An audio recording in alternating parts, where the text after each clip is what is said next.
And we're back. What's good, man? What's up? What's up? What's up? You still got it on the holy screen. No, I don't. Oh, there it goes. Took a while to transfer over. Come on now. All right. Yeah, everybody. Welcome to the show. Today is what, Friday, the 9th of August. We are back. I was unfortunately not able to make the Tuesday show in the middle of a hurricane. A bunch of other stuff went on. I got a little snake issue I was dealing with and a bunch of other A things. But snake? What? Oh, hold up. You can't just go say snake issue and then not continue that story. The hell's it, going on with the snake? it was just a baby snake that was in the backyard and was trying to get up under the slab of the house. And so trying to make sure it didn't get up under there and get out of there and not knowing where it is. But it did go up under the slab of the house. I'm not worried about it getting inside the house, but it did go up under the slab of the house. So I I was think you're dealing just with scared that. of snakes because that's where snakes usually hide out. Yeah, I'm not scared of snakes, but it's just the whole thing of, hey, there's a snake right here. And then my nephew was over here, my friend was over here. Oh, So okay. You worried that he might get bit or something? well, of course, people are worried about a snake biting them. That's kind of common and normal, but yeah. So those are the things. Maintained through Hurricane Debbie, that was right over us. Lots of winds and everything, flooding in the streets, but nothing too crazy. Stayed home, stayed safe. But power was in and out, so being able to put together something, manage it properly, was more of a task at hand than anything else. So that's why I didn't make the Tuesday show. But D held it down, took care of it, and did it all well. But today is a good one for Friday, and we are here with a bunch of other interesting, entertaining, and newsworthy or discussion-worthy topics that we are going to get into. As you can see by the thumbnail, we're going to start off the top of the docket with Simone Biles, who is undoubtedly, undisputedly the GOAT. Yeah, there's no doubt. I mean, this woman has over 41 world and Olympic medals. So now she is without a doubt the most decorated gymnast of all time, and since 1974. So it's been a very long time since someone had these many medals. I don't know. I always wonder like how long it's going to take for someone else to try to break this level of excellence. It's always hard to tell because people either you are the greatest that's ever lived, and there are definitely individuals like what's this the guy the it's not Scooter something, the basketball player who had the most points ever. And then just recently, the woman basketball player from Iowa just broke that score. And that was Uh, from 60s, I I mean, believe. I'm not sure. I know Caitlin Clark for Yeah, Iowa. Caitlin She Clark broke his record. I can't remember the guy's okay. name because it doesn't matter anymore. But he held that record for a very long time, and then she broke that record just recently. So I wonder how long this record will stand. I mean, it I think seems like impossible to get these many medals since she has them. I mean, it's not impossible because somebody has done it, but usually a record like this is going to stand for extremely, extremely long time until, like we kind of talked about with the boxing in the Olympics last time, until an athlete that is of her physique and of her capability comes along that pushes it just that much further and gets that one extra medal for the amount of time that they will participate in the Olympics. I mean, you got to think Simone Biles has been doing the Olympics for a long time and she's excellent at the gymnastics. So eventually the sport will mature to where everybody can almost match her, but then it's going to take that one person with that perfect set of genetic skill set, determination, practice, and then they get that one extra medal, and then that record's probably going to last for a very long time until that next evolution in the athletes that participate in the sport. That's the obvious thing. I mean, records are set to be broken, and sometimes when you get a good one, it'll last for a long time, but eventually, I do think it will be broken. It may not be broken by a lot, but it probably could be broken because all you need is one extra more medal. And that means that someone would start off as a young gymnast, starting out like right now, make the Olympic team at such a young age, kind of like she did too, but then be able to participate in so many Olympics back to back to back to back, and then perform at basically Olympic level skills. Yeah, I mean, her first Olympics was in 2013. Yeah. So think about how long ago that was. Yeah, I mean, is it long though? The Olympics is every what 3 years? Every 4 years. Every 4 years. So she hasn't been in a lot of the Olympics. She just from 2013 to 2024. What's that? 3, 4 Olympics? what, every four, so that would be 2013, 4 years later from that, 2017, 4 years from that, 2021, 4 years from that, 2024. Yeah, that and the fact that she is the best at it. I mean, so somebody could come along and be the best at it, and they just would have to start probably a year or get one more set of Olympics that she does. Because I don't know if she has any talk about retiring. If she does, it makes sense about why they did give her this pin. Because right now, as it stands, it is unquestionable she is the motherfucking GOAT. Without doubt. I mean, she's so decorated. She also received a goat pendant, which Yes. wow. So this pendant has over 546 diamonds. And the company, Janet Heller, CEO of Janet Heller Fine Jewelry, uh, told people that she will never recreate the headline making necklace. It is an exclusive, one of a kind creation made for Simone, who is truly extraordinary, she says. Simone is a one of a kind, and therefore I feel the goat necklace should be too. So there were a bunch of people who came out once they saw this pendant and were trying to get it, trying to buy it, and it doesn't exist. There's only one, and it's around her neck. So I think that's pretty damn awesome. Of course, there's gonna be somebody. There may be a company out there which probably would be illegal because there's no doubt there's a patent on this pendant. So what a lot of people might not understand is Hopefully. these pendants can be created, but the design and the way it looks, the uniqueness of it can be patented, just like tattoos.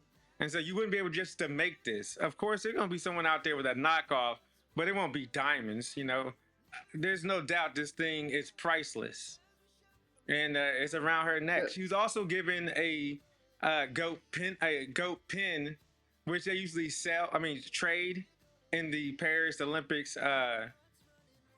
There at the Paris Olympics, you'll trade your pins that you have, and so her pin is the most sought after pin that's at the Yeah. Olympics right now. So It's one of the things where, like, because this is always kind of one of the things that they do when the Olympians go and they meet each other from other countries. They trade things. I mean, it's no different from when you're in the military. You trade coins, you trade ball caps, you trade belt buckles, those things when yeah, you visit another unit. It's the same thing, same culture. But before we get off of Simone Biles real quick, in addition to her 11 Olympic gold medals, she also holds 30 world championship medals. So in addition to the Olympics that come along crazy. every 4 years, regular gymnastic championships, she has 30 of them.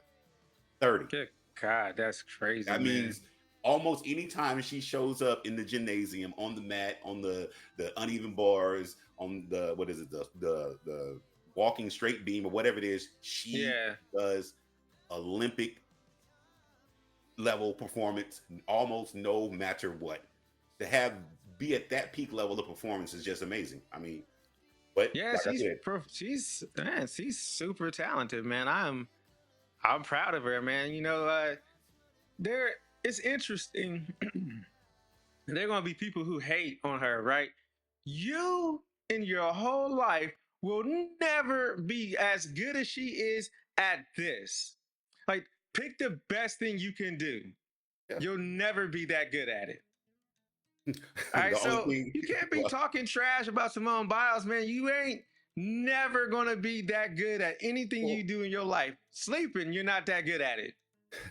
well, that would be my thing, is like, what would be the hate that you think somebody can garner to her? I don't They think, I'm do like, it, how? man. Like, you got racist bigots out there that talk trash.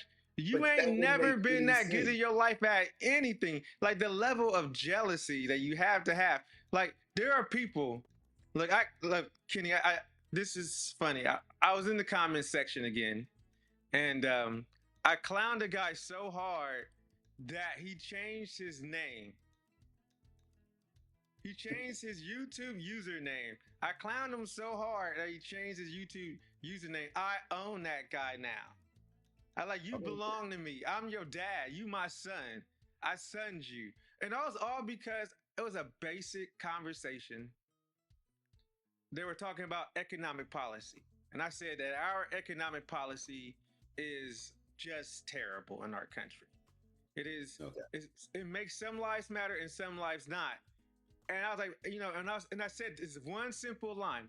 When I was in business school, I used to get into it with my professor because I literally would argue that America's economic policy is terrible and that it creates conditions that if we do not change our policy, there cannot be any middle class.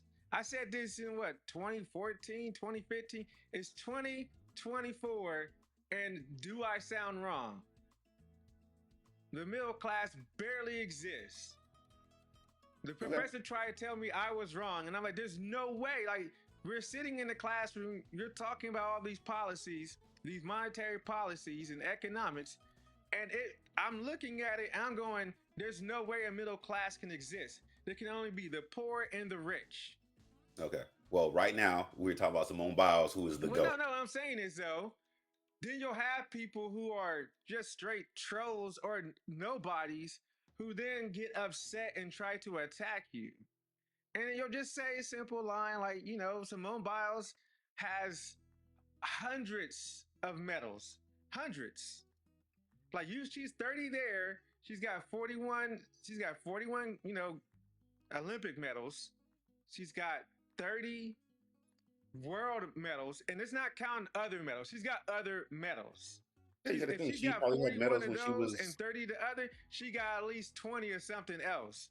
So she's got over 100 medals, saying that she is the best person at doing what she does. Yes. And there is no one else out there in the comments section that can even say they're good at flipping burgers that well. I don't know. So there might be somebody in the world that has Employee of the Month for like 100 times or something. I don't know, but Maybe, but there's got to be somebody that that's the person's best not at in the something. comment section talking shit. Hopefully, You know what I'm saying? It's hopefully, always a mediocre person who ain't has done less in 10 years of their life that most people do in the first year of their life, which is yeah, just true, yeah, right? And then they're angry and they're mad, and the haters will hate. That's why I love to see this woman glow. That yeah. pendant, I mean, maybe Jordan can say that he's greater than. I don't even think Jordan can say he's better at basketball than she is at gymnastics. Maybe there's an I don't argument, know. but I Jim, don't think. I think you're reaching as Jordan. Jordan's reaching to say that he's better at basketball than she was at gymnastics, and I I was thinking it don't think gets that's true. interesting when you try to mix those things up because I get when people say, well, because it's always that weird question like who's the greatest athlete overall at anything, but it always comes to that weird thing of like what is really considered a sport. What is I mean, because mental Well, no, tenacity can it's be a not what's level of considered a measuring sport. as a You can sport. you probably have that argument. You can say from medal for medal, their greatness. I don't think Jordan is in that line. Like there's her. Look, there's Simone Biles. Maybe you have Tiger Woods, because that guy Nah, he did some. If you go Tiger Woods doing his time, that man was winning everything that was going on that year in his life. For I the have a first different angle five than that. years, I What mean, I look would at. say is I would go if it's Simone Biles, my next one would be Serena Williams. I thought, okay, I'll give you Serena Williams. So you got Simone Biles, you got Serena Williams, Hmm. then maybe Tiger Woods. Then I would put Brady with 5 Super Bowl rings because that's almost impossible. That's damn near impossible for a football Then player to when you win get that to many that, Super Bowls when you get and to none in that a row. level, hold on. When you get to You, that level, to me, that's where it gets kind of. Do I put Brady over Jordan or Jordan over Brady? well, you Because can put winning back Brady, to back to back, when Brady, you Jordan. three-peat a So, championship twice, that's hard as fuck to do too. okay, Brady. Okay, you put Jordan and Brady, put them right there. Okay. And then there's like, okay, then you got LeBron and you got Kobe and then you got Shaq. Yeah, I was Okay, sorry. you got LeBron, Hold on, let you me. got LeBron and Kobe fighting it out right that spot right there. No, After them, you got who? You got see, I'm not going that route. After the battle between Brady and Jordan, to me, it'll jump to between like Michael Phelps and Tiger Woods as being the epitome of an athlete that All sustained right, a Michael level of Phelps. We superiority got in your Michael Phelps. sport. Throw Michael Phelps in there. But after that, man, you got like LeBron, you got Kobe, you got other basketball players right there. You don't even have any more football players to talk about. You don't. Eh, well, Who? Peyton Manning, he would rank He don't. around. No. Peyton Manning's going to be like 20 on that list. Okay, They're well, gonna be other. They're gonna be other Olympic gymnasts that show up on that list before you get to Peyton Manning. Matter of fact, there are other gymnasts that should show up on the list before you see okay. Well, Jordan. then if we're talking along this line.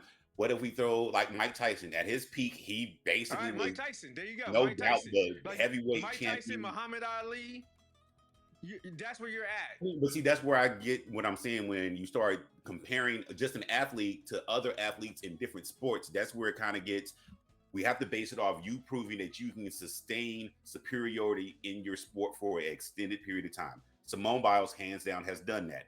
And I would So say has after that, it LeBron. would be Serena Williams. But then after that, to me, based upon what you do, that's where it kind of gets iffy because you got to show that you sustain supreme championship Dominance. Olympic All status right, so then we'll dominance go with over your this. Then we'll sport go for with an this. extended period of time. We got Simone Biles. We got Serena Williams.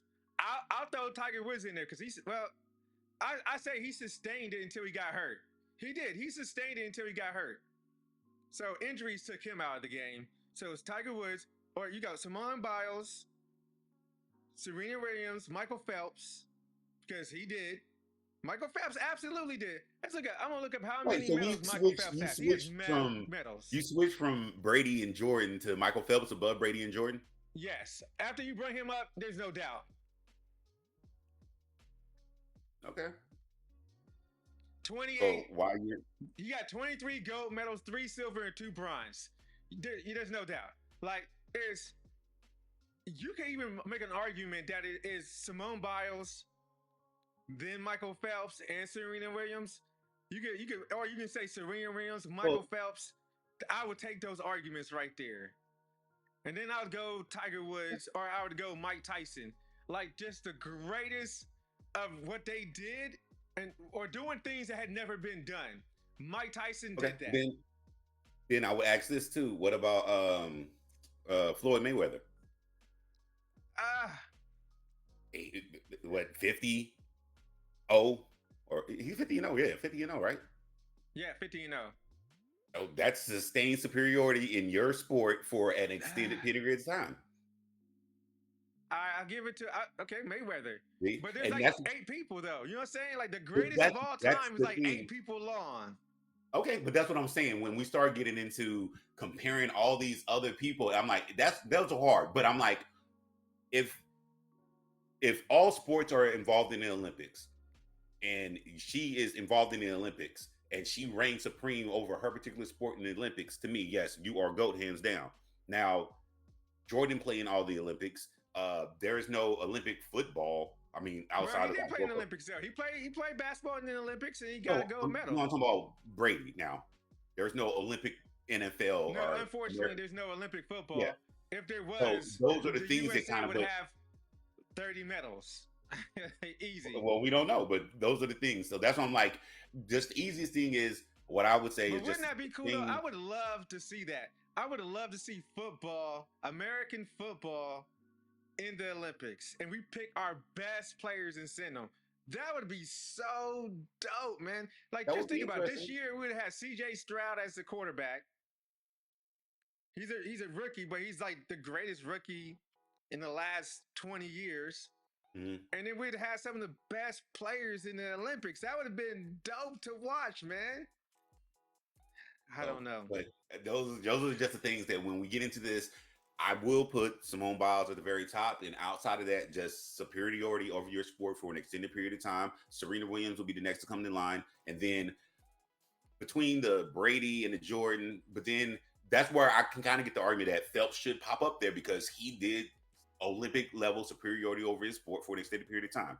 But I think enough about that. There's another pin at the Olympics that people are just trying to get. I didn't know that Serena Williams had 4 gold medals. Yeah, that's what I'm saying. And think about the tennis shit. She reigned supreme over tennis outside of the Olympics. Yeah, she got 23 Grand Slams and 4 Olympic gold medals. That's not counting her other, achievements. Yeah. So that's why I'm like, I get the argument, but it's easy to say if you show up and you always damn near get gold, then you are pretty much hands down. So Yeah, man, it's amazing when you get into that world. When we move forward here, we're going to talk about Snoop Dogg's Paris pin. yeah, so in addition to Simone Biles and her gold pendant and her pin that she has at the Olympics that people want to get because if she has them, especially made for her, there's a thing that they trade. But right now, the hottest collector's items at the 2024 Paris Olympics is a pin featuring Snoop Dogg exhaling smoke in the shape of the Olympic rings. Even Snoop Dogg himself doesn't seem to know how to obtain one of his own pendants that was custom made for him. So somehow or another, the ball got What? dropped and he did not Wow, even it's get one of his crazy. own pins. But this is one of the pins that people are running around trading and trying to collect. He claims he has no idea how the pins are made it that popular, despite giving the athlete Coco Golf. She was one of the first ones that showed him that he had a pin of the Olympics, and he's like, "I want one," and she's like, "Well, I got this from this person, but whoever has them." I guess everybody's already traded them out. So he's been trying to locate one. I haven't seen the newest report, but I think he may have located one. But as you can see on the left side of the image, that is him, Snoop Dogg. He's blowing out smoke rings, and it's the Olympic ring. So that was kind of interesting. In addition to the pendant that Simone Biles has, Wow, there's that's crazy, also a dude. hot pin for Snoop at the Olympics. And people have been saying because he's been getting invited to do a lot of commentary that he makes whatever it is extremely exciting. And this all started back when he was a commentator for a UFC match, and people loved him and his talking points and everything. So he's been getting booked and busy with jobs to go and be a commentator during special events. Also, out in Paris, him and his bestie Martha Stewart, they've been just running around the town having Yeah, they've been fun and clowning. everything. So I think that's kind of cool, kind of interesting. Yeah. So that's the Paris 2024 Olympics stuff that's going on. I haven't looked at the medal count real quick. Let me see if we can pull up a medal count just so we can get updated info real quick.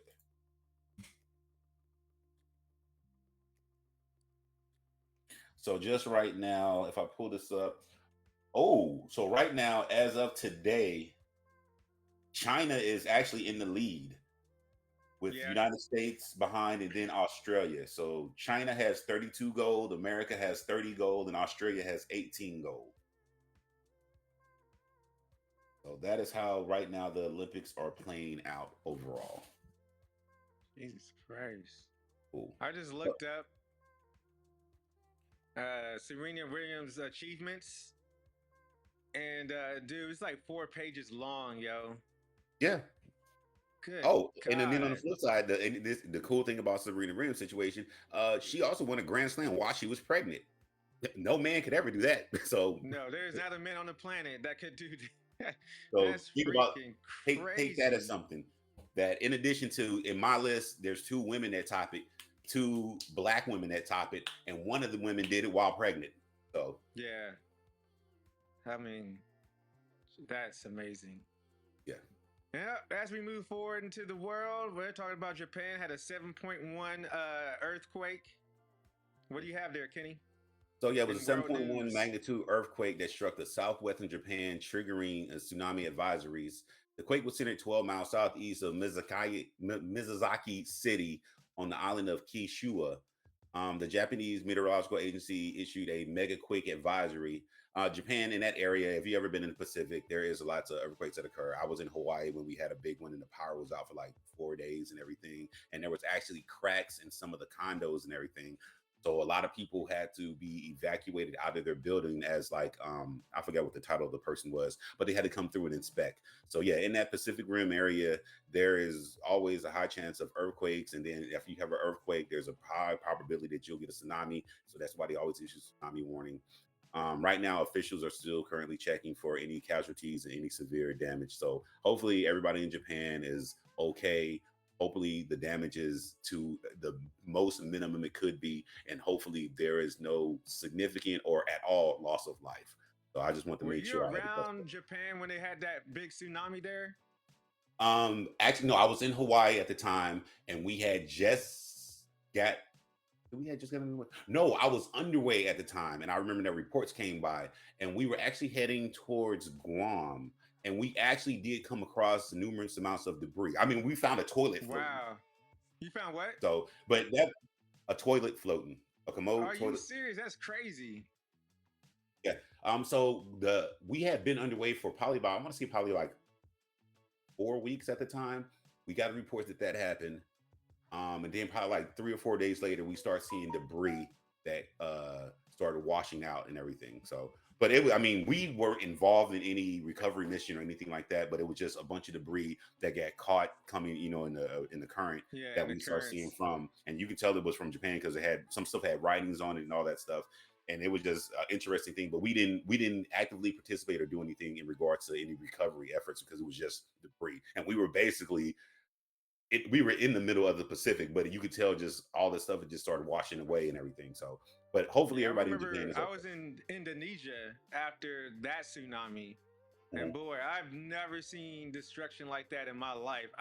It's you can't fathom the absurdity of what you're seeing.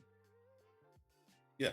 I think the only thing you can compare it to is if you ever went to the uh Universal Studios and they take you to where that they have that plane crash and you can just get that sense. Like, imagine that, but with like boats and ships inland and total destruction of the area. Just the crazy, weirdest things that you would see, like a boat sitting on someone's house. Yeah. It looked I like mean, something those from a were movie things set. that we saw there. I can't until this day still believe the things I saw, and the like loss of life is Mm. crazy. We were there for the relief. I did a lot of mandible fracture repairs. That's one thing I remember is a lot of mandible fractures. There was so many deceleration injuries. I've never seen a Lefort 3 and 2 before until we were in Indonesia. That's something you do not see in the United States. You do not see Leforts above maybe a 1, if any, because we have seat belts and stuff like that. You don't see those deceleration injuries like you used to. There were Mhm. Lefort 2 and 3s regularly out there. Orbital floor blowouts. It was just the craziest thing. Yeah, I mean, when the Earth does something, unless you have been there to witness what the Earth can do, you would be amazed. People think it's crazy that I just like no. At the beginning of this week, on Monday and Tuesday, I was literally in the middle of a hurricane, but Yeah. because I'm so used to it, it doesn't affect me the same way. But when people see the images on TV, because the storm basically came right across the top part of Florida, right across where I am, and up to towards Charleston, where I used to live at, and it wasn't really the wind this time. It was mostly because the storm was moving slow and the rain just kept coming down. So a lot of stuff got flooded out. We call this the low country, the coastal empire. We sit right on the water. So once the hurricane is whipping this way, it's pushing water in addition to if it becomes high tide. In Damn. addition that the water, the land is already soaked, so it can't retain any more water. When it's pushing water in, high tide is coming in, water is coming from the top, it just floods. I mean, there's nothing you can do about it. There's no way to get the water out. So that's exactly what happens. Dang, man, that's crazy. I don't think I've ever been. Well, no, once when I was a little kid in Ohio, we got hit by a hurricane, and I've never seen water fall like that before. It was like going sideways. Yeah, yeah. Or in the I couldn't believe Midwest, that water could move that direction. It didn't yeah, even or in make the sense to me. Midwest, if you ever seen the actual destruction that a tornado can do. I mean, during the summer times, I know you will see it on the news, and Yeah, I've been in a tornado, but I've never been affected by one. But when they show the images, those are real. When the tornado is basically a highly condensed hurricane that will just rip a straight line straight through everything and destroy everything in its path. Most people can't imagine wind that can blow upwards of 200 miles per hour. hmm, Most people have never even traveled. Well, if you've been in a jet, you've traveled more than 200 miles per hour, but most people can't imagine the idea of being on the front of an airplane flying through the air that fast. It's that just like yeah, that old G-force picture where you see the astronauts' faces getting pushed back, or the jet fighter pilots. Those are the forces of the wind that cause that destruction. Also, being in an earthquake on the West Coast. I mean, the first one I was like, "What the hell?" But then a real one is like, "Oh, what the fuck?" And I mean, you see streets get broken in half. But I hope and wish everybody in Japan is okay. But that was one of the top things that's going on. So if you got anybody in Japan, anybody in a service that's stationed in Japan, give them a shout, write them a letter, send them an email, just make sure they're okay. Yeah, absolutely. With that said, we're gonna jump into some economic news. So Cash App has a settlement. From Hmm. what I was reading, or I could glean from the article, was it's $2,500 for those who've been affected. Cash App had a security failure, and after what happened with CloudStrike or CrowdStrike, whatever that company's called, CrowdStrike it sounds like what these companies issue is that they don't have two-step uh, verification. authentication set up for their company. So they're lazy. Like a company can't be lazy like a regular person. And that's crazy that they don't have these two-step and three-step authentications. Also, they didn't have like some security set up so people who that were employed with them couldn't access people's accounts. So it sounds like this guy was just accessing people's accounts, and there was no way for them to, there was no step to keep someone from doing that. So they were literally working on like morals and like, the Boy Scouts oath, but they didn't have any security to back that up. And that's absurd. Do you have more information that you wanted to share? Oh yeah, so it was just so Cash App customers that were affected by data breaches in 2022 and 2023 can claim up to the $2,500 out of the $15 million settlement. Basically, if you had fraudulent transactions that you can prove in your Cash App account, you can get part of this settlement, and you can also claim for lost time up to $25 an hour for up to 3 hours. Basically, you do need documentation. Documentation could be screenshots of what occurred. A police report would be great, but then you would apply for that reimbursement for this, and the amount is dependent upon how many people actually do apply.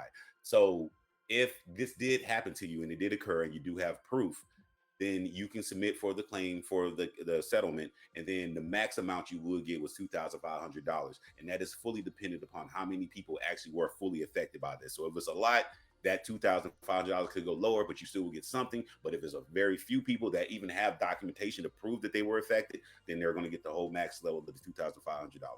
And then Yeah. what should happen too is two-factor authentication should be more put in place, and be aware of things you use, especially in the society we live in now.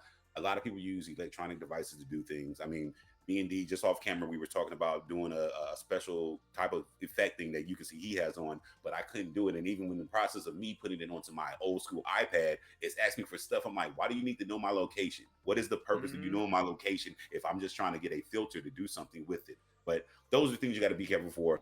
I always tell people, especially my family members, if you do a lot of electronic banking, always set a day aside at least once a week while you on the toilet in the morning or on the toilet in the afternoon at night. Go through your bank account and just look and see, hey, yeah, I know I spent that. I know I spent that. I know I spent that. Or what's this? Make sure you look into that, because it's easy to catch it right up front when it's already something going on. Then you wait till the end of the month, you get your statement, and you like, wait a minute, what's these things? What's these transactions? And it's easy to call them up right then and there. And a lot of these big tech companies, big app tech companies, they will respond quickly, because one, they don't want to have to be in this situation where they are paying out settlements of $15 million. Or, Mm-hmm. I mean, even with the CrowdStrike situation, also a lot of stuff that's going on too is a lot of other countries are building basically cyber terrorist activities to poke and prod and see what can be disrupted. I mean, some people do it for fun, some people do it for real, and some countries actually do this. And all this falls into line with the CrowdStrike issue, the thing that it shut down the airlines and everything. So you have enough time and within a day, at least once a day, to check each account for like a good 15-20 minutes while you're sitting on the toilet. I mean, it's easy to do, but you got to build that into your schedule, into your habits. Absolutely. Yeah. Protect yourself. Always, As we get always. towards the end of the show here, there's the SNL movie, and I was reading a little bit about it, and the director said this is going to be like a comedy thriller. This is Hmm. going. This the movie's about the first episode of the SNL show, and so it's talk about the original, not made for prime time players. So the original cast was Gilda Radner, Dan Aykroyd, Chevy Hmm. Chase, Garrett Morris, Jane Curtin, John Belushi, and Lorraine Newman. The only person I wasn't familiar with was Jane Curtin, but Hmm. I know her face. Yeah. And we all remember Garrett Morris. He was on the Martin for a long time. Of Yep. course, of other things, but a lot of people of our age will remember him from Martin because he was the Yep. He DJ was owner. Stan, the radio station owner. Yeah, he was the radio station owner. Hmm. He also played on the Jamie Foxx show. And he's also on Jamie Foxx. Yep. Yep. And And anybody knows who Dan Aykroyd is, John Belushi, Chevy yep. Chase. Classic comedian. So Yeah. yeah, so the writer for Jason Reitman's upcoming movie Saturday Night Live is going to talk about the chaotic behind the scenes moments leading up to the very first episode of Saturday Night Live back in 1975. Fun fact, I was not born, even though I look like I probably was. I was not born then. But you have to think that there probably was a bunch of interesting stuff going on because one, this is Saturday Night Live. It is a improv slight script skit show that's going to be performed by a bunch of comedians in front of a live audience in New York, very close to where they have full-blown Broadway plays. So even the kind of idea was kind of different and new. So you got to think there's all kinds of moving parts to try to put this show on, and it's the first one. So it had to be all kinds of chaos. Now I think we are a lot more used to shows like this. I mean, coming from Saturday Night Live, we had Mad TV and Living Color and all these other, the Dave Chappelle show, Dave Chappelle show was kind of different because it was him talking about pre-recorded skits. It wasn't performed in front of a live studio audience. And this Yeah, one no, it was. wasn't live studio. So you got to think if It you're a was comedian. presented in front of a live studio, but it wasn't a live studio audience. What do you mean? I don't think there's any shows out there that. I mean, there are times where they do a live show in front of a studio audience, and a lot of old TV shows like The Fresh Prince of Bel Air and The Cosby Show were done in front of live audiences. But I don't know if there was another.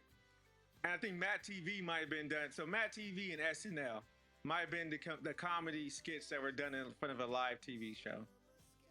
Yeah. So, I mean, and you got to think, I don't know if you really watch Saturday Night Live. Like this TV one was audience, before, yeah, but this one was before my time. But there was a point where when like Will Ferrell was on it, I used to watch Saturday Night Live a lot. And I forgot the one guy. He went on to do it. It was not Jimmy Kimmel. It's one of the comedians on there. He went on to have a late night show, but he Jimmy used Fallon? to bother. Is it Fallon? Jimmy Kimmel, they were all on Saturday Night Live. They were either writers for SNL or on the show. But it was Almost the one all those guys, except for like Johnny Carson and Jay Leno. Yeah, but it was whoever he was. He would always laugh during his sets, and it used to always bother me because I'm like, I know they're not supposed to break character, but it was almost like his shtick was that he would break character to laugh at what was going on, and it always kind of bothered me. But I know he did go on to have the late night show and everything, but that used to always bother me because I like when they knew they were about to break character and they would fight their damnedest to hold that laugh in and still try to push on with the lines, but he would always just laugh and like turn his back to the audience, and that was like the stick thing that he had, but I never liked that part.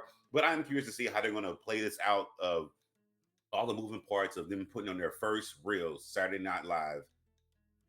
Boom. Cameras on, audience is there, go, and how that went. Because you got to think, it's like, all right, you ready to go on set? Cue up the cameras, lights, camera, action. And I mean, even for us doing a show like this, there's still a bunch of moving parts behind the scenes that if you have to get a whole bunch of people together, get on the same accord, same page, and then do set changes, costume changes, it'll just be a bunch of chaos. And so I am curious to how this is going to play out on the big screen. Oh yeah, I mean, we did one show where we had a bunch of our friends come on, and that was like trying to herd cats. So Yeah. absolutely, just imagine trying to herd. I'm sure it's like herding guinea pigs, trying to get them to all line up and be ready at the same time. Yeah, exactly. Coordinating everything. So that's some of the most impressive things to do. So, but yeah, those are some of the hot topics and things that's going on around in the world, in the internet streets, on the news, in the blogs, all that good stuff. Anything you want to say in closing? No, like, share, subscribe. We look forward to you guys. Check our shows out. This is Stirring It Up on this channel. Check out Dianoia is live. on YouTube as well. Dianoia Noesis live on YouTube as well. We drop shows. I usually post between Tuesday and Wednesday on that channel. And so, yeah, support us. We truly appreciate friends and family who showed up to the show. Thank you for coming in and watching. And with that said, Kenny, you can take us Yeah, out. so as he said, thank you everybody for coming and watching. We stream on Facebook, we stream on Kick, we stream on Twitch, and we also stream on YouTube. We got 2 YouTube channels. Dianoia Live is the political side of the channel, or the political channel. Turn It Up is more the pop culture and everything channel. Please follow both channels. They are not one channel anymore. They are 2 different channels. Follow both of them. If you have any comments, suggestions, recommendations, any topics, please leave it in the comment section. If you want to get some more information on other things, we do have merch. So if you want to get anything else, in the comment section, there's a link, and you can follow that link. Say what's up to Mento G for coming through. Yeah, shout out to Mental G for coming through. Appreciate you stopping by. Showing us some love. Okay, appreciate that. So yeah, so there's a link for merch in there down at the bottom. But with that being said, that's all I got. So shout out to America. Hopefully they come back from 2nd place in the Olympics. And we will catch you on Tuesday. All right, guys. Peace.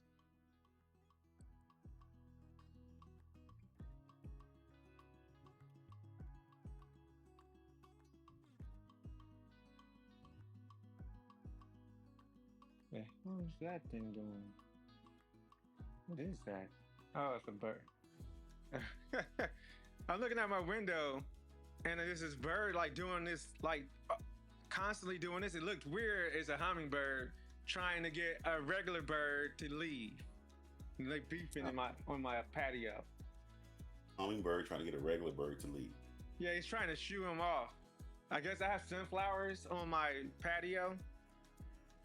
And so that there are small birds that eat the leaves of the sunflowers, and the hummingbird feeder is right next to it, and he's trying to get them to get off. It looks so weird. He's like, "Hey yo, move!" For real, I was like, "What the heck?" Hey is yo, going on move! out Get there? him away! It just looked weird.